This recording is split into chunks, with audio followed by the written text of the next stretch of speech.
वागर्धाविवसंवृक्तो वागर्ध प्रतिवक्तये जगतः पितरो वंदे पार्वती परमेश्वरो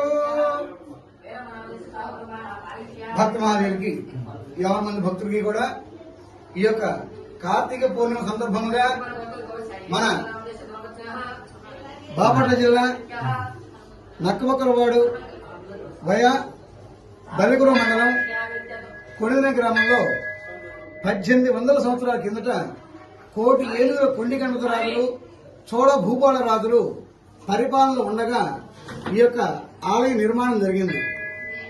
ఆలయ నిర్మాణం జరిగిందే గాని స్వామివారి ప్రతిష్ఠించిన స్వామివారి అయితే కాదు, స్వయంభూగా వెలిసినటువంటి ఆయన. ఏ విధంగా అంటే ఇది మొత్తం కూడా ఒక పెద్ద గుట్టగా ఉండేది. ఈ గుట్ట మీద ఒక గొల్లతను అనగా యాదవులతను గోవుల్ని కాచుకుంటూ ఆ గోవుల్ని కట్టేద్దామని చెప్పి గడ్డపారతో ఒక పలుగు వీగా వెంటనే అక్కడ నుండి చీముగాటం ప్రారంభమైంది. తర్వాత ఇంకొక పలుగు వేయగానే రక్తం రావడం ప్రారంభమైంది.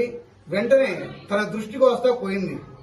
తర్వాత కళ్ళలో స్వామివారు కనిపించి, ఒరే నాయన, నేను ఇక్కడ ఉన్నాను, చూసుకోకుండా నా ఇద్దరు పలుగు వేశారు కాబట్టి ఈ దోషం పోవాలి అంటే నాకు ఆలయం నిర్మాణం చేయమని చెప్పి ఆ స్వామివారు చెప్పారు. అలా చెప్పగానే ఆ యాదవులతను తన కుమారుని పిలిపించి తనకు వచ్చిన కళ గురించి మొత్తాన్ని చెప్పి తను ఎక్కడైతే గడ్డపార వేశారో అక్కడ చేతులతో మట్టి తీయించగా స్వామివారు కనిపించారు. వెంటనే తనకున్న గోవులు మొత్తం నమ్మేసి ఆలయ నిర్మాణం చేయడం జరిగింది. అయితే ఈ ఊరు పేరు కొణిదెన అని వాడుకలో ఉంది. కానీ కొండదొన పట్నం అంటే కోటి ఏనుగుల కొండి గణపతి రాజులు చోళ భూపాల రాజులు ఈ యొక్క కొండదొన పట్టణాన్ని రాజధానిగా చేసుకుని ఏడడం జరిగింది. అయితే ఇక్కడ కొండ దొన అంటానికి కొండలో పెద్ద దొన ఉన్నది, అందుకని కొండదొన పట్టణం అయింది ఊరి పేరు. దాంట్లో పెద్ద దంగాల మఠం, చిన్న దంగాల మఠం అని చెప్పి ఆ కొండలో 2 మఠాలు ఉండేవి. ఆ 2 కూడా ఒకటి శ్రీశైలానికి, ఒకటి కోటప్ప కొండకి దారి ఉన్నది.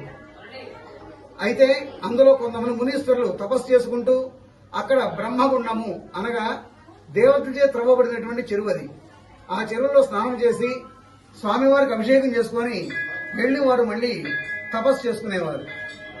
అంతటి తపోసిద్ధి గల నుండి కొండదొన పట్టణము.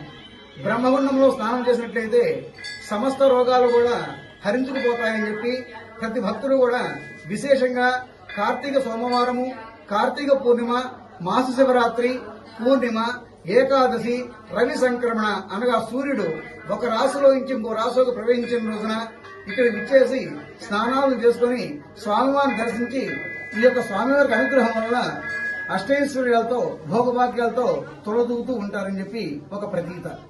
ఇది ఈ ఊరి యొక్క చరిత్ర.